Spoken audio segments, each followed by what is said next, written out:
Hey, Joseph here with another video, and today I'm going to talk about vinyl challenges. For the last couple of years, I've been a part of vinyl challenges on Instagram, and I find them a very cool and unique way to dig into your record collection. Basically, a vinyl challenge is every day of the month has a particular theme, and it's always a lot of fun to look at your collection from these different angles. And the one I'm taking part in right now is May Vinyl Challenge 25, and it's hosted by Jen, GENN underscore Erator, ERATOR. And like I say, it's been a great experience in the last couple of years, a lot of fun seeing what other people in the vinyl community are posting. And so, with no further ado, let's jump into May Vinyl Challenge 25. So, day number one is an album with the perfect opening track. And many albums have great opening tracks, but the one that came to mind was Santana Caravanserai. Back. And of course, it's a gatefold. But Santana Caravanserai, the opening track is a track called Eternal Caravan of Reincarnation. And it's a very unique opening track that has the sound of crickets chirping. It kind of gives you that feel of maybe the camels going through the desert.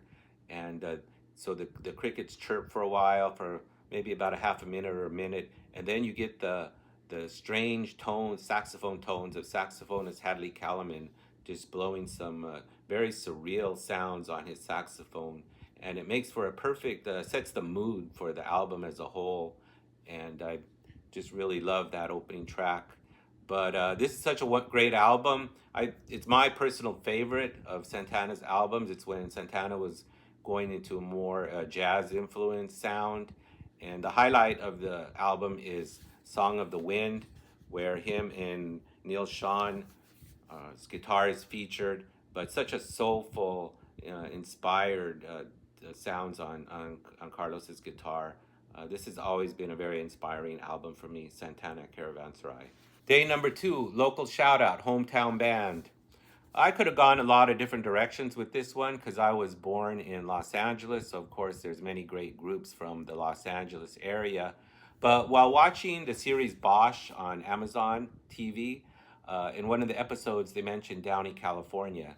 And so my ears perked up, and I remembered that I lived in Downey for about a year when I was in my early 20s. And so the band that popped up was The Carpenters, the album Close to You. And back when I was a teen, I would be kind of embarrassed to buy a Carpenter's album. I did buy a couple of them when I was in my teenage years, but no need to be embarrassed now. Karen Carpenter has one of the most beautiful voices ever, and she's very soulful. And I love the tunes that they choose. Of course, I'm a big sucker for a Burt Bacharach song, and Richard always had the perfect accompaniment, and she was always produced great, but mostly it's Karen. Karen is just such a soulful, great singer, and tragically died at a young age. But proud to say the Carpenters came from Downey, and I lived in Downey for about a year. Day number three. Day number three. Cult classic, genre defining album. Well, I went with this one. I hadn't actually listened to this one in a while, but it's the Mahavishnu Orchestra, with John McLaughlin, Intermounting Flame. Of course, there they are. There's the band, the back cover with some studio shots. And if you're not familiar with Mahavishnu Orchestra, it's probably one of the top jazz fusion groups of all time.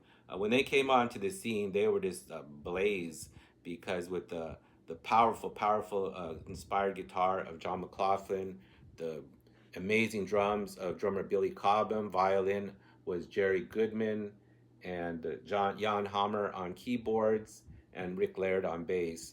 But they are definitely something we have never heard anything like this before, and to this day, I mean, their music is hair raising, I might say, because they really set the tone for many of the other jazz fusion groups that came later. I remember playing this album back when it first came out, and I would tell my friends, well, yeah, you've heard Hendrix and you've heard Jimmy Page, but you haven't heard John McLaughlin yet. And I remember they just sat in my room listening to Noonward Race, just stunned at the ferocious speed and power of John McLaughlin. So they definitely, this is definitely a genre classic. This is their first album, the Mahavishnu Orchestra, Intermounting Flame. Day number 4, a weird or funny album cover design. This one came to mind when I thought of that. And this one is called Basie's in the Bag. And how about that? Looks like they have Count coming out of a paper bag. Now, whoever thought of that? And there's the back cover. But that's a crazy album cover, I must say. But this is called Basie's in the Bag. It's Count Basie and his orchestra, and it's on the Brunswick label.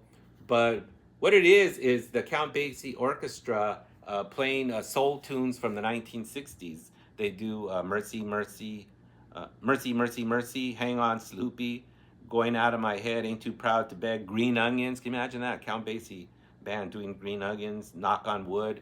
But believe it or not, it does, their versions hold up quite well. In fact, Basie's piano kind of fits into that, to a soul mood rather effectively.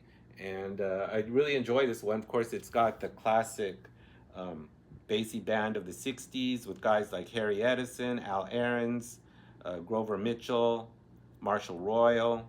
Louis Bellson's on drums on some of the tracks. But whatever they were thinking when they came up with this album cover, I have no idea. But it's a weird or funny album cover design. Basie's in the Bag. A festive or holiday, for day number 5, a festive or holiday themed record. And for that one, I went with Tito Rodriguez and his orchestra, Charanga Pachanga. And there's Tito Rodriguez on the piano, him and the lady dancing, ready to dance, and the band right behind him.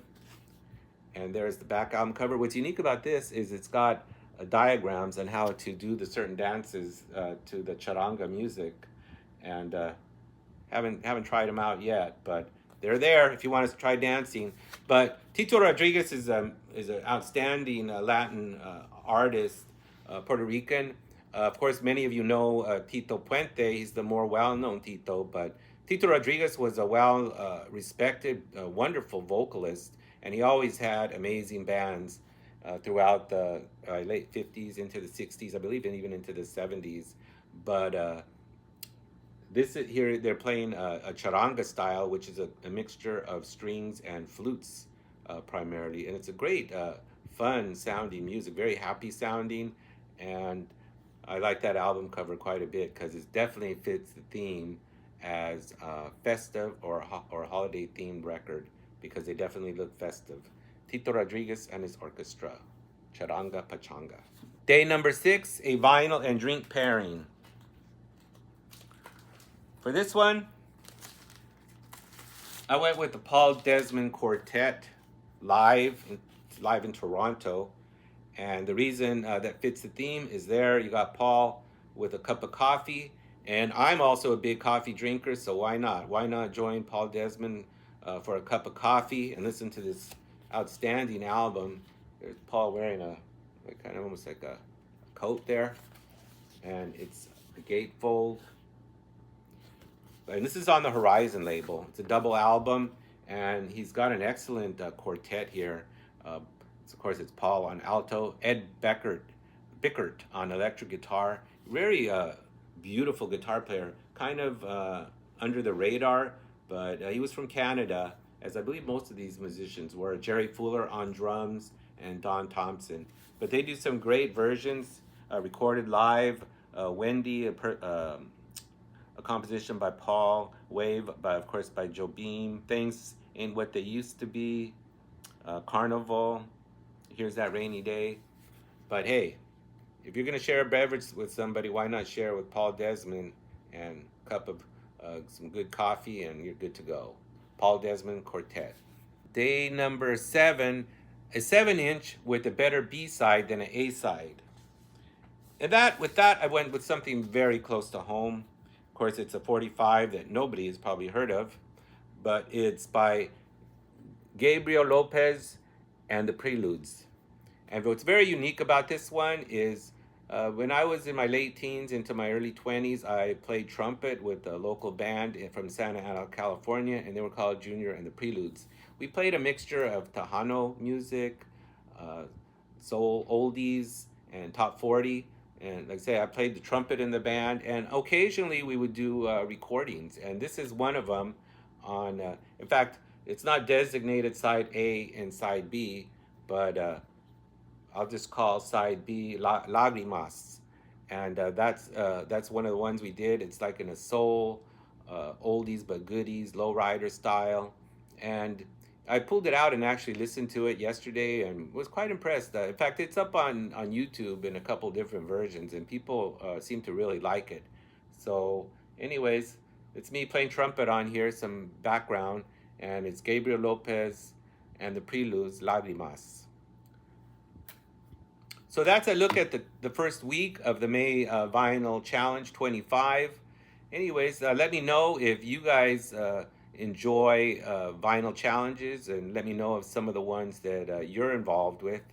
And that's it for now. Joseph out.